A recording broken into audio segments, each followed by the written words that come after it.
আজকে এনআইএ এসছে, আপনার পুলিশ তটস্থ হয়ে গেছে, ভয়ে ঘুরে বেড়াচ্ছে আইসি বেলডাঙ্গা, ভয়ে ঘুরছে, এসপি খোঁজ নিচ্ছে এনআইএ এসে কি করবে।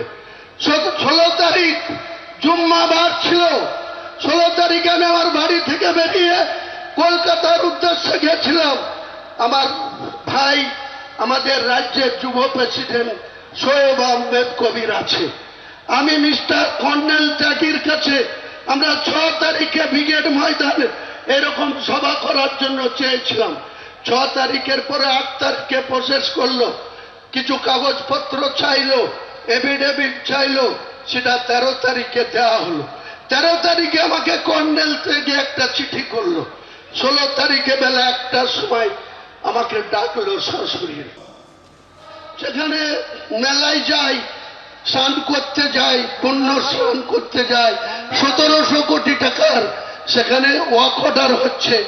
আমার কনস্টিটিউশনের একটা 35 কোটি টাকার লোহাদাঘাটের ব্রিজের জন্য অভিষেককে বলেছি, মমতাকে 4 বার বলেছি, এখানকার টিএমকে 7 বার বলেছি, আজ পর্যন্ত হয় না।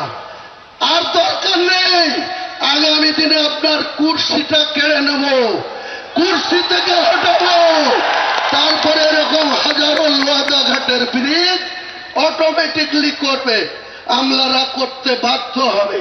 শুধু এনআইএ তদন্তটা তখনই হয় যখন রাজ্য প্রশাসনের বা লোকাল প্রশাসনের কোনো ইনঅ্যাক্টিভ বা কোনো ক্ষেত্রে ব্যর্থ হয়, বা আইন শৃঙ্খলার অবনতি যখন চরমে পৌঁছায়, বা সাধারণ মানুষ যখন তাদের যে ন্যূনতম অধিকার সেখান থেকে যখন তারা বঞ্চিত হয়, এসব নিয়ে এনআইএ। আপনারা এনআইএর কথা আমরা দেখেছিলাম যে খাগড়াগড়ে, বর্ধমানের খাগড়াগড়ে যখন একটা মাদ্রাসায় বোমা বিস্ফোরণ হয়েছিল, অনেক সমস্যা তৈরি হয়েছিল। তারপরে পরিশেষে এই এনআই তদন্ততে আমরা দেখেছিলাম যে 2-4 জন ব্যক্তিকে তারা আইডেন্টিফাই করতে পেরেছিল।